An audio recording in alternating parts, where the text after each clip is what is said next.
Je suis debout pour toutes les femmes assistées sociales afin qu'elles aient un revenu décent à la mesure du panier de consommation. Des pancartes, des slogans, de la solidarité.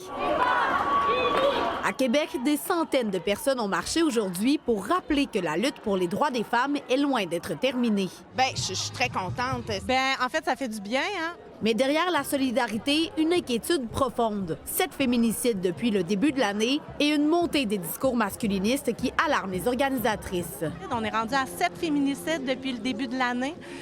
Faut qu'il y ait des mesures concrètes. On veut un investissement dans nos services publics, dans les maisons d'hébergement pour les femmes victimes de violences. On veut que nos services publics puissent vraiment assurer un véritable filet social pour tout le monde. On l'a vu dans une étude qui est sortie récemment, il y a une hausse des propos haineux, misogynes, sexistes dans les écoles secondaires et dans les écoles primaires.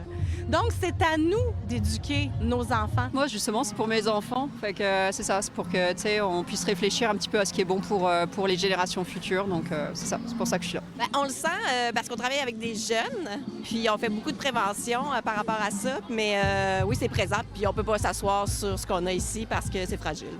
À Montréal aussi, ils étaient plusieurs à unir leur voix pour la cause. Et il n'y a pas juste au Québec que les gens se mobilisent ainsi. Il y a des rassemblements partout dans le monde. À Paris, Gisèle Pellicot marchait en tête du cortège avec sa fille. Symbole mondial de la lutte contre les violences sexuelles, elle avait été victime de viols orchestrés par son ex-mari, commis par des dizaines d'hommes. En Espagne, en Colombie, au Pakistan, au Chili. Aux 4 coins du monde, un même message, la lutte pour les droits des femmes n'est pas terminée. Je pense que c'est pas juste la journée du 8 mars, c'est à tous les jours qu'il faut avoir nos lunettes féministes. Eliane Pilote, TVA Nouvelles, à Québec.